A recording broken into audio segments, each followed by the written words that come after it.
Assalamualaikum warahmatullahi wabarakatuh. Saya Ayu Saprika, NPM 19150014, Prodi Pendidikan Vokasional Informatika, semester 4, ruangan A. Pada video ini saya akan menjelaskan tentang referensi model OSI dan referensi model TCP/IP.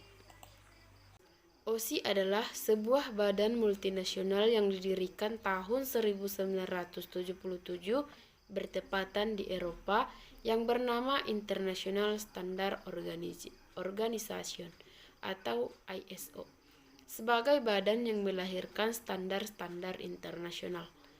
ISO ini mengeluarkan juga standar jaringan komunikasi yang mencakup segala aspek, yaitu model OSI. Tujuan OSI ini adalah untuk memfasilitasi bagaimana suatu komunikasi dapat terjalin dari sistem yang berbeda, tanpa memerlukan perubahan yang signifikan pada hardware dan software di tingkat underlying. Open dalam OSI adalah untuk menyatakan model jaringan yang melakukan interkoneksi tanpa memandang perangkat keras atau hardware yang digunakan, sepanjang software komunikasi sesuai dengan standar. Hal ini secara tidak langsung menimbulkan modularity atau dapat dibongkar pasang.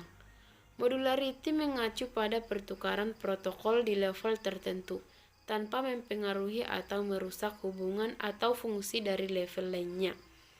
Dalam sebuah layar, protokol satu dipertukarkan dengan memungkinkan komunikasi terus berlangsung. Pertukaran ini berlangsung didasarkan pada perangkat keras atau hardware dari vendor yang berbeda dan bermacam-macam alasan atau keinginan yang berbeda pula. Modularity.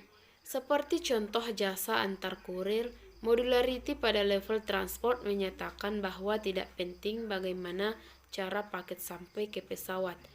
Paket untuk sampai di pesawat dapat dikirim melalui truk atau kapal. Masing-masing cara tersebut, pengirim tetap mengirimkan dan berharap paket tersebut sampai di Toronto. Pesawat terbang membawa paket ke Toronto tanpa memperhatikan bagaimana paket tersebut sampai di pesawat itu.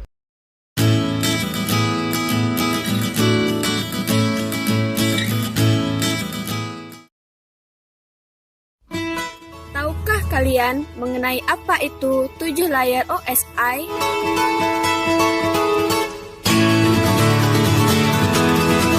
Ya, OSI sendiri merupakan singkatan dari Open System Interconnection yang memiliki tujuan agar semua merek produsen terkait jaringan dapat saling terhubung dengan cepat dan efisien.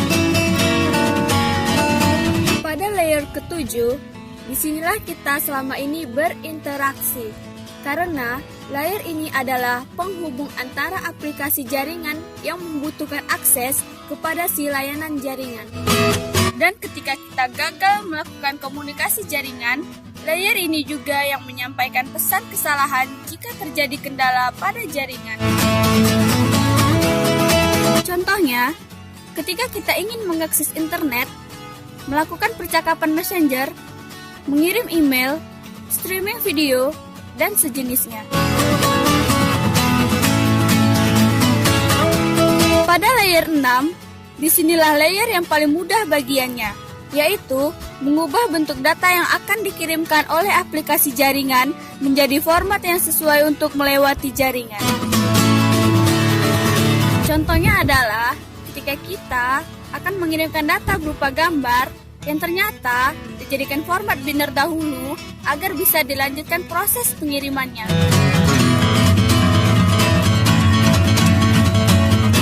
Pada layer 5, disinilah proses apakah sebuah koneksi akan dibuat, dibiarkan tetap berjalan, atau bahkan dihentikan. Contohnya adalah ketika kita dipaksa keluar dari sesi login karena telah 10 menit lebih tidak melakukan aktivitas.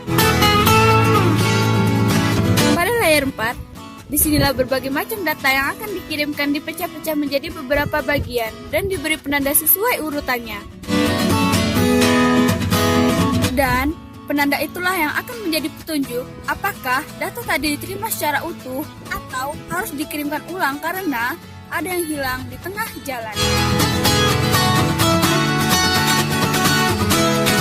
Contohnya adalah ketika kita ingin mengirim email, namun ternyata email yang kita kirimkan tidak terkirim secara sempurna karena kendala koneksi, dan kita diminta untuk mengirim ulang jika masih ingin email tersebut disampaikan.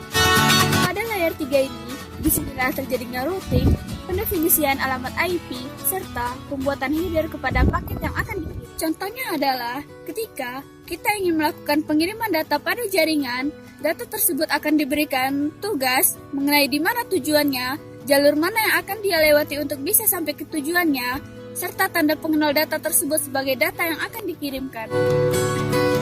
Pada layar 2, saat mendapatkan data dari layar 1, disinilah terjadinya pemeriksaan kesalahan transmisi fisik, penentuan operasi dari hub, repeater, dan switch yang terhubung dan pengelompokan bit yang nantinya akan menjadi frame. Dan pada aplikasinya, di layar inilah yang memiliki bagian paling rumit dari layar lainnya. Dan pada layar 1 ini, disinilah terjadinya pengiriman bit data digital dari pengirim ke tujuan melalui media tegangan listrik, frekuensi radio, dan inframerah ataupun cahaya biasa. Contoh dari layar 1 ini adalah saat terjadinya pengiriman bit data dengan menggunakan kabel fiber optik. Contoh, simulasi dari proses lengkap layar OSI adalah saat melakukan komunikasi lewat jaringan di warnet, di mana data yang dikirimkan dari komputer penjaga warnet itu telah melakukan perjuangan begitu keras untuk bisa sampai di komputer yang kita pakai. Jadi, setelah apa yang kita lihat dari penjelasan dan ilustrasi 7 layar OSI, dapat kita simpulkan bahwa data yang akan dikirimkan harus diterjemahkan dahulu ke format tertentu, yang kemudian harus bisa melewati session untuk lanjut ke pemberian tugas tentang siapa, kemana, di mana pada data tadi. Hal-hal penting di dalam lapisan fisik ini adalah 1. Karakteristik fisik daripada media dan antarmuka. 2. Representasi bit-bit. Maksudnya lapisan fisik harus mampu menerjemahkan bit 0 atau 1, juga termasuk pengkodean dan bagaimana mengganti sinyal 0 ke 1, atau sebaliknya. 3. Data rate atau laju data. 4. Sinkronisasi bit. 5. Line configuration atau konfigurasi saluran, misalnya pada point-to-point atau point-to-multipoint configuration. 6. Topologi fisik, misalnya mesh topologi, star topologi, ring topologi, atau bus topologi.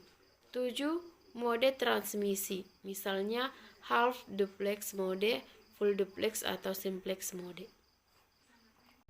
Referensi model TCP/IP. TCP/IP dikembangkan sebelum model OSI ada. Namun demikian, lapisan-lapisan pada TCP/IP tidaklah cocok seluruhnya dengan lapisan-lapisan OSI. Protokol TCP/IP hanya dibuat atas 5 lapisan saja, yaitu physical, data link, network, transport, dan application. Cuma hanya lapisan aplikasi pada TCP/IP mencakupi 3 lapisan OSI teratas. Khusus layar keempat, protokol TCP/IP mendefinisikan 2 buah protokol, yakni Transmission Control Protocol atau TCP/IP dan User Datagram Protocol atau UDP. Sementara itu pada lapisan ketiga, TCP/IP mendefinisikan sebagai Internet Working Protocol atau IP. Namun ada beberapa protokol lain yang mendukung pergerakan data pada lapisan. Yaitu TCP/IP. TCP/IP adalah sekumpulan protokol yang terdapat di dalam jaringan komputer atau network yang digunakan untuk berkomunikasi atau bertukar data antar komputer. TCP/IP merupakan standar komunikasi yang digunakan oleh komunitas internet dalam proses tukar-menukar data dari satu komputer ke komputer lain yang ada di dalam jaringan. Sejarahnya, pada tahun 1968 di Uni ARPANET atau biasa disebut Advanced Research Project Agency memulai penelitian yang kemudian menjadi cikal bakal paket switching. Paket switching inilah yang memungkinkan komunikasi antara lapisan network jaringan yang dikembangkan ini yang menggunakan ARPANET sebagai tulang punggungnya menjadi terkenal sebagai Internet. TCP/IP dikembangkan lebih lanjut pada tahun 1980, standar ARPANET pada 1983. TCP/IP dapat diimplementasikan dengan sangat baik pada versi 4.2 BSD atau bisa disebut Breaker Standard Distribution atau Unix. Adapun layanan pada TCP/IP, yang pertama itu adalah pengiriman file-file transfer protokol atau bisa disebut FTP. Yang kedua, Remote Login Network Terminal Protocol atau bisa disebut Telnet. Yang ketiga, Email SMTP Simple atau biasa disebut Simple Mail Transfer Protocol. Yang keempat, Network File System atau biasa disebut NFS. Dan yang kelima adalah Remote Execution. TCP/IP juga memiliki layar. Beda halnya dengan ISO layer yang memiliki 7 layar. TCP/IP ini hanya memiliki 4 layar. Layar pertama adalah application, yang kedua adalah transport, yang ketiga adalah internet, yang keempat adalah network interface. Layar pertama adalah application. Application berfungsi untuk menyediakan akses kepada aplikasi terhadap layanan jaringan TCP/IP. Layer application ini memiliki beberapa aplikasi yaitu ping, bot, TFTP, SNMP, traceroute, FTP, telnet, dan HTTP. Layer kedua adalah transport. Transport berfungsi untuk membuat komunikasi sesi koneksi yang bersifat connection oriented atau broadcast yang bersifat connectionless. Ada beberapa fitur dari transport ini. Yang pertama itu ICMP, yang kedua UDP, yang ketiga TCP, yang keempat TGMP. Dan di layar ketiga ada internet. Internet digunakan untuk pemetaan routing dan enkapsulasi paket-paket data jaringan menjadi paket-paket IP.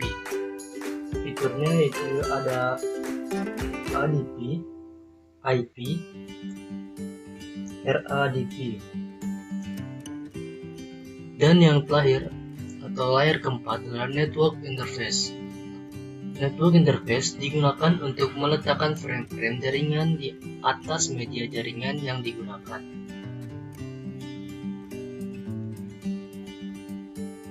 Sekian penjelasan saya. Apabila ada kekurangan dan kejanggalan, saya minta maaf. Assalamualaikum warahmatullahi wabarakatuh.